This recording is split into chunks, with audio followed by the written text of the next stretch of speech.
پێغەمبەری عەزیز و خۆشەویستمان صلی الله عليه وسلم دەفەرمێت الساعي على الأرملة والمسكين كالمجاهد في سبيل الله وكالقائم لا يفتر وكالصائم لا يفطر ئەو کەسەی خزمەتی فەقیر و هەتیو دەکات، هەتیوەکان بێباوکەکان،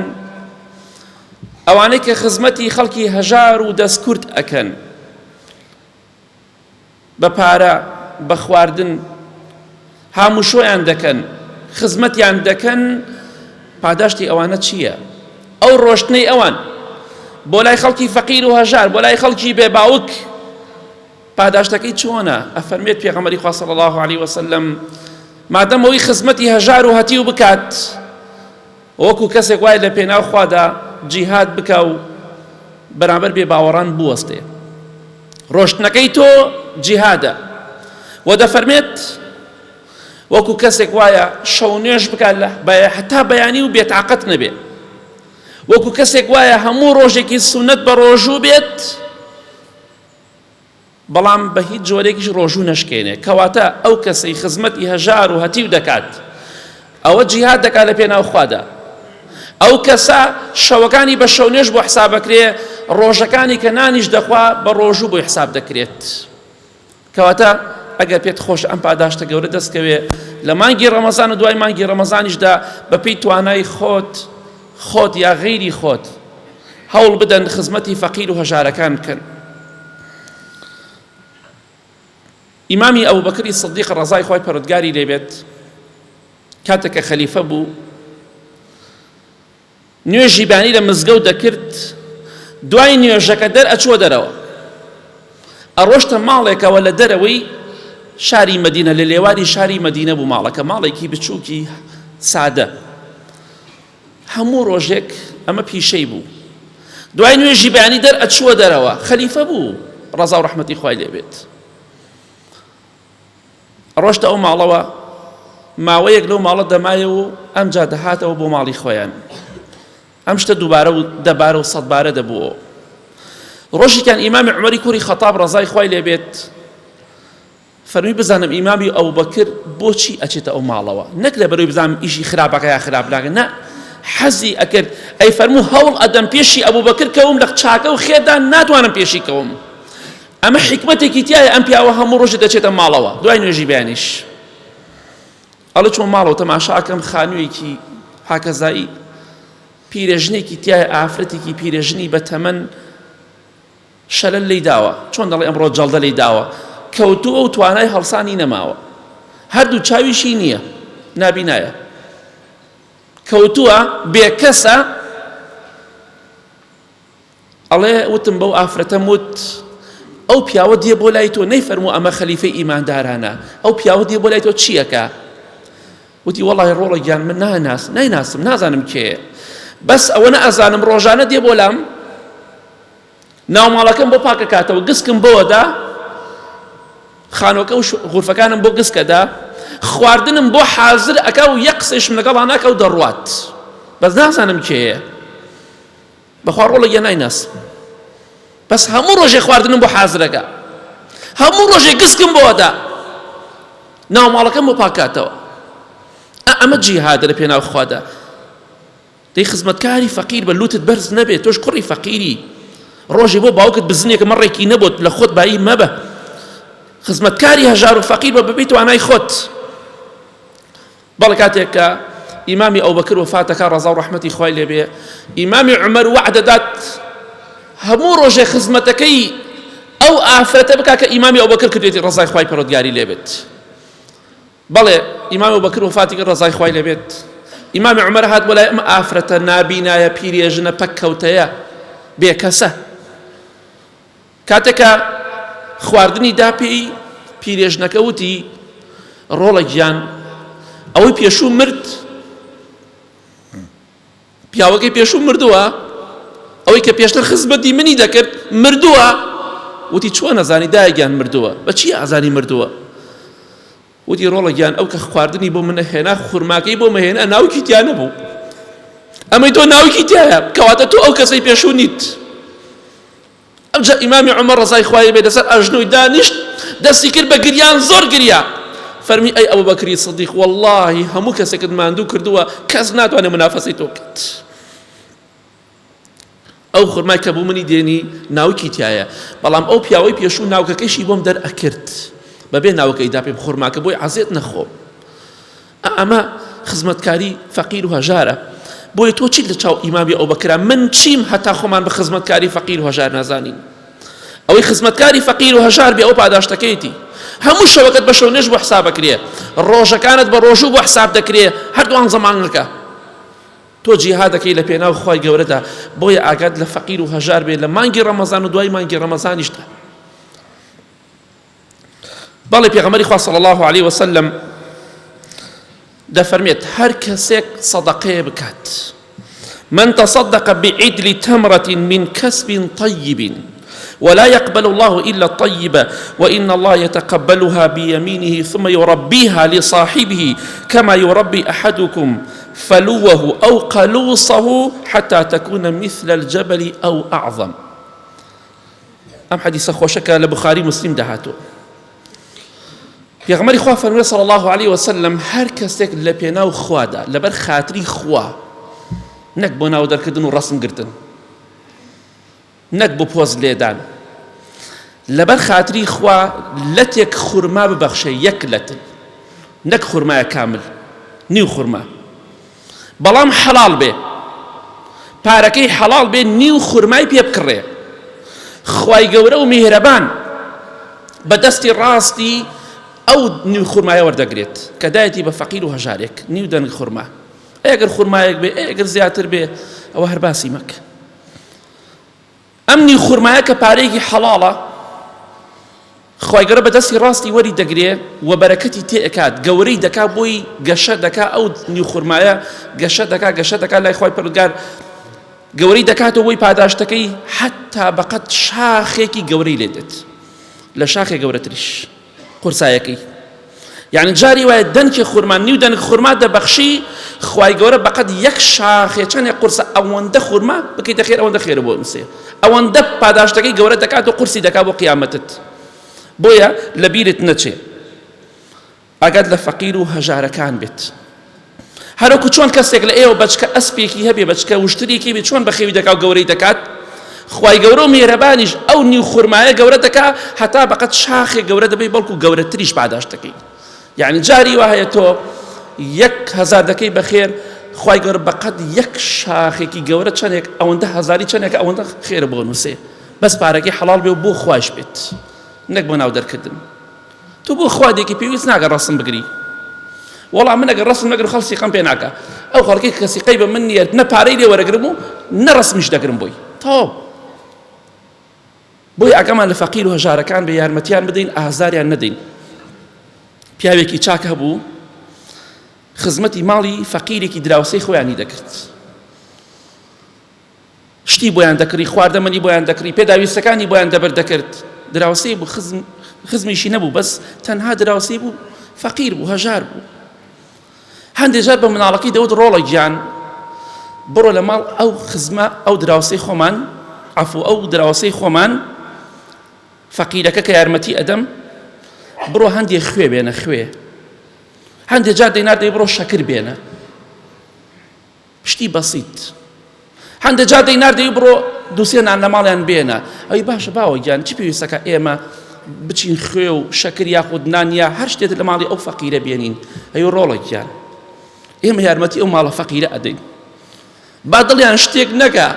خۆم پێویستم بە خوێ ئەوان نییە بەس بۆی ئەیهێنم بۆ ئەوەی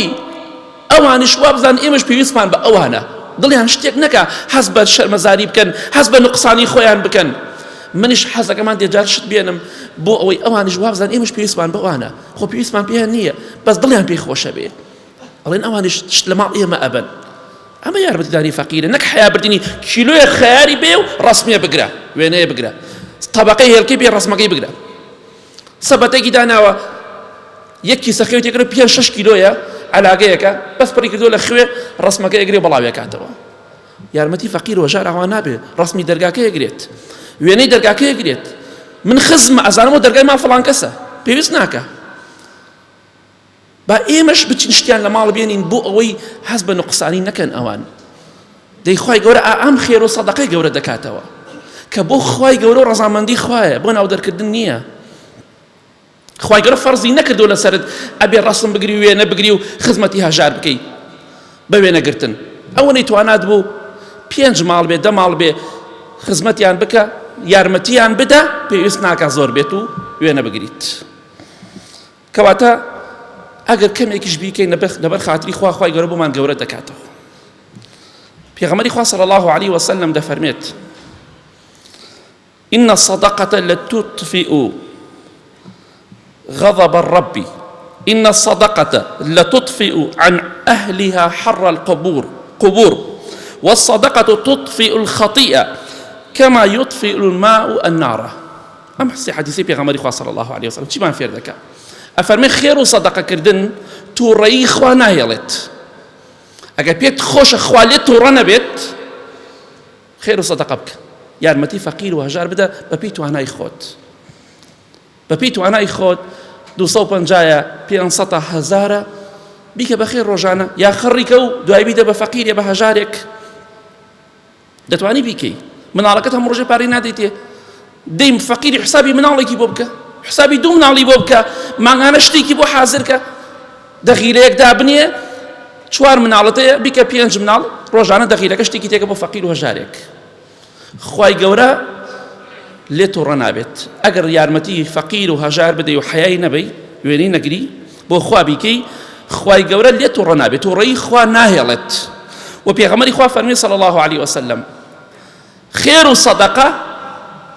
گەرمایی و عەزابی ناوگۆڕیش ناهێڵێت، و خێر و سەدەقە گوناهی ئینسان دەسڕێتەوە هەر وەکو چۆن ئاو ئاگرە کوژێنێتەوە. کەواتە گوناهت نایەڵێت، لە تووڕەیی خوا دەتپارێزێ، لە عەزابی قەبر و جەهەنەم دەتپارێزێ، گوناه و تاوانەکانیشت دەسڕێتەوە. خێر و سەدەقەکردن و یارمەتی فەقیر و هەژارەکان بۆیە ئینشاءڵڵا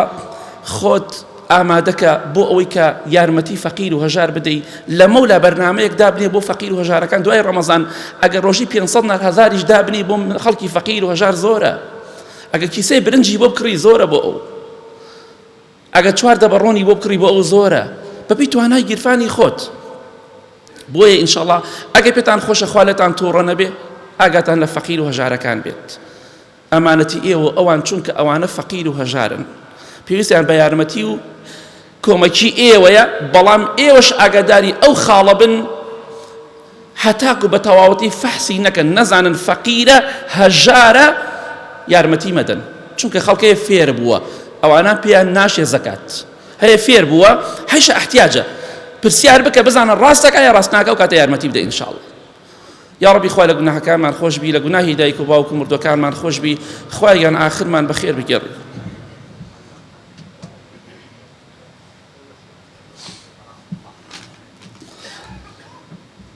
الحمد لله والصلاة والسلام على رسول الله وعلى آله وصحبه ومن والاه.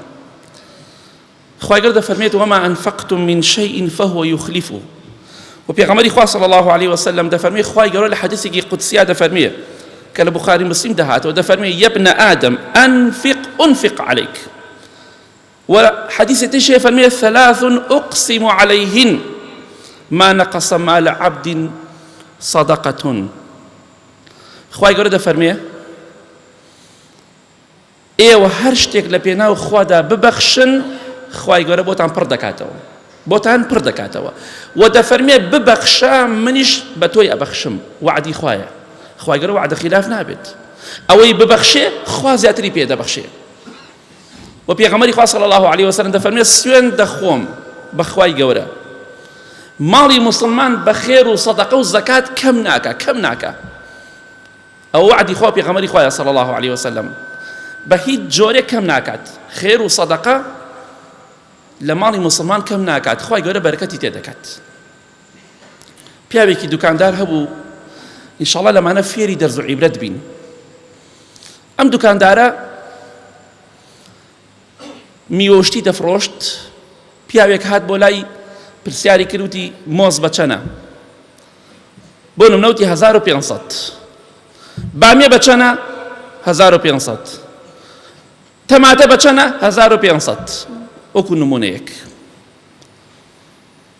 وەستا بوو پیاوەکە معاملەیەک شتێک ڕی کاتێکی زانی ئافرەتێک هات بۆ لای ئەم پیاوە دوکاندارە ئافرەتەکە وتی مۆز بە چەنە بامێ بە چەنە تەماتە بە چەنە ئەوتی 750 بەمیوت 1500 بەڵێ 750 ڕێک نیوە قیمەت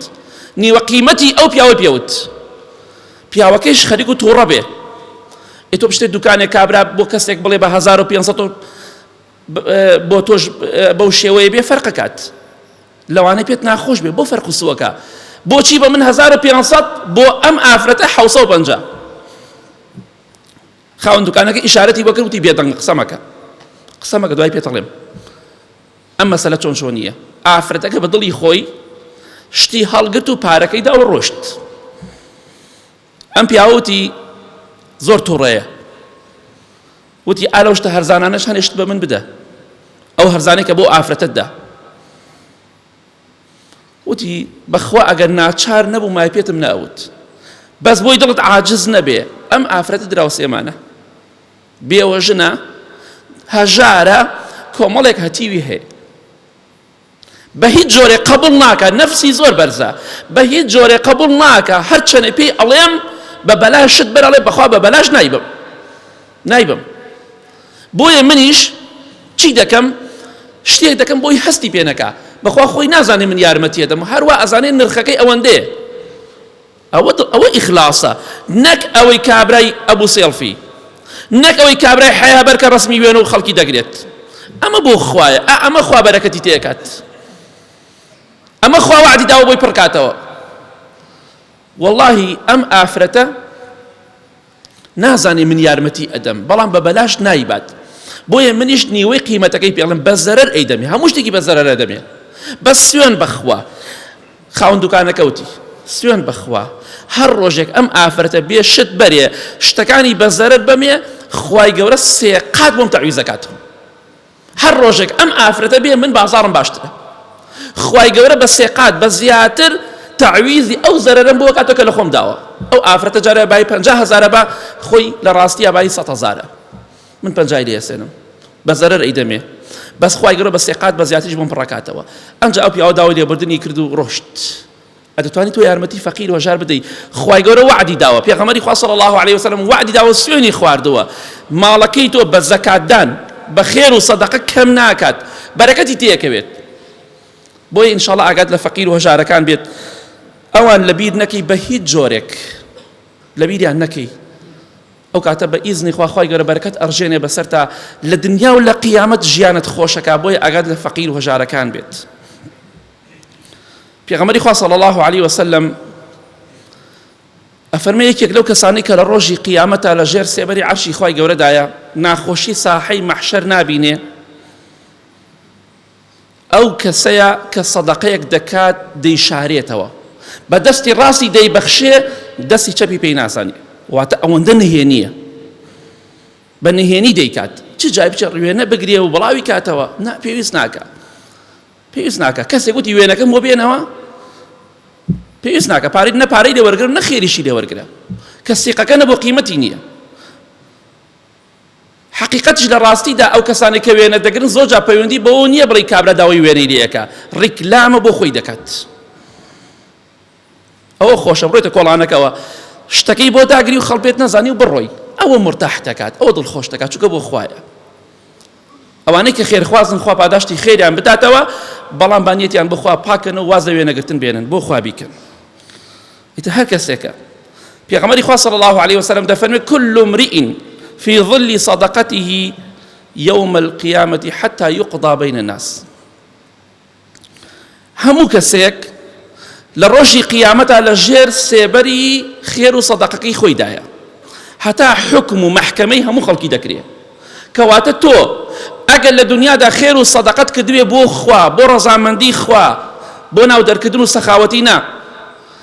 تۆ لە ژێر سێبەری عەرشی خوادای و لە ژێر سێبەری خێر و سەدەقەکەی خۆیدا خۆتای هەتا ئەو کاتەی حکمی نێوان هەموو خەڵکی دەکرێت هەتا مەحکەمە و محاسبەی خەڵکی تەواو ئەبێت تۆ لە ژێر سێبەری عەرشی خوادای لە ژێر سێبەری خێر و سەدەقەکەی خۆتای لەو خۆشتر هەیە ئەمە خۆشە یاخوای گەورە بفەرمێ بۆچی بۆ ناو دەرکردن کردت کامیان باشترەوە تۆ ئەو سەدەقە و خێرە بە ئیزنی خوا دەبێتە سێبەرێک بۆ قیامەتت گەنجێک دەڵێ باوکم وەفاتی کرد ڕەحمەتی خوای لێ بێت پارەکە وەفاتی کرد لە خەوە باوکم بینی لە شوێنێکا بوو چەند مناڵێکی دراوسێمانەیە هەتیون مناڵەکان هەتیون مناڵەکانم بینی ئاویان دەهێنا ئاوی سارد ئاوی خۆش و سارد بە تەشت بە قاپ ئاویان دەکردە سەری باوکمە ئاوێکی زۆر سارد و خۆش بوو دەیان کرد بە سەری باوکمە ئەو هەتیوانە باوکشم پێکەنی زۆر دڵخۆش بوو ئەوی ئاوم بۆ بێن بیکەن بەسەرمە زۆر دڵخۆش بوو ئەوەی کە دەیان کرد بەسەریە ئەمش خەبەری بۆ بخوایان ئەم مناڵانە چی پەیوەندیە بە باوکم هەیە ئەم هەتیوانە چی پەیوەندیەکیان بە باوکم هەیە ئاوی سارد دەکەنە مری باوکمە سەری باوکمە باوکشم پێکەنی و دڵخۆشە زۆر دڵخۆشە بە دڵخۆشیەوە دەڵێ ئاو بکەن بەسەرمە ئاوی سارد دەڵێ چوون بەلای مامۆستایە پرسیارم لێ کرد وتی لەوانەیە باوکت نهێنیەکێ بێ ئێوە نەزانن بڕۆ بۆ ئەو ماڵە بزانە چییە ئەڵێ ڕۆشتم بۆ ماڵەکە پرسیارم کرد ماڵێکی هەتی و ئافرەتێک کۆمەڵی هەتیوی هەیە بێوەژن فەقیر و هەژار وتی چی پەیوەندیەک لەگەڵ باوکی مندا هەیە ئێوە مناڵەکانی ئێوەم بینیوە ئەم شەو ئاوی ساردیان کرد بەسەر باوکمە باوکشم زۆر دڵخۆش بوو بە ئاوەکە وتیان وەڵڵاهی باوکی تۆ خوا لێی خۆش بێ هەموو مانگێ کرێخانووەکەی بمانەدا یەک کەسی نێزانیوە بە مناڵەکانی خۆشی نەوتووە ئەمە بۆ خوایە ئەمە ئەم پاداشتانە دەیگرێتەوە هەموو مانگێک کرێخانووەکەمانی بۆ داوە یارمەتیشمانی داوە وتێتی با هیچ کەسێکیش نەزانێ کە من یارمەتی ئێوە دەم حتا مناڵەکانی خۆشی نەیانزانیوە ئەمە لە ڕۆژی قیامەتە شایستەی ئەوە لەژێر سێبەری عەرشی خوادا بێ ئەمە سێبەری بۆ ئەکا خێر و سەدەقەکەی کەواتە بەلای بەڕێزم ئاگاتان لە فەقیر و هەژارەکان بێ لە مانگی ڕەمەزان و دوای مانگی ڕەمەزانیش بەڵام هەموو کەسێکیش شایستەی ئەوە نیە یارمەتی بدەی خەڵکەیە فێر بووە یارمەتی مەدە بگەڕێ بزانە کێ فەقیرە فەحسیکە ئەبێ لە ڕەمەزانە ناتوانێ فەحسکەی من جاری وایە 6 مانگ 10 مانگ پێش ئەوە ئەگەڕێ بزانم کێ فەقیرە فەحسێکەم پرسیاری ئەەکەم بە تەواوەتی ئەمجا دوای ناوەکەی نووسم یاخود شتێک لای خۆم مێشکی خۆمە ناوەکەی خەز نەکەم بۆی بزانم ئەو فەقیرە هەیە داوای پارە ئەکا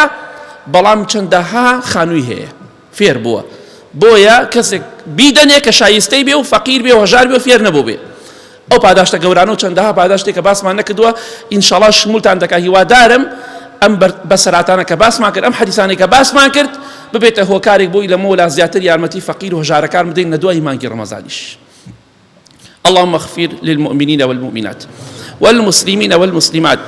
الأحياء منهم والأموات من أهل السنة والجماعة والجماعات يا ربي خوايا الشفاين خوشكان من بدي بتايبتي أواني داوي دعاي خيريان كدوا يا ربي خوايا أواني فقير وهجار حاليان باشكي أواني دولة من ضليان نرم كيارمتي فقير وهجار كان بدن يا ربي خوايا أما قبل كتا كفارتي جناها زورا كان من لمن خوش با خوايا جان هي من آرامي ولات من بباريزا آخر من بخير بجيرا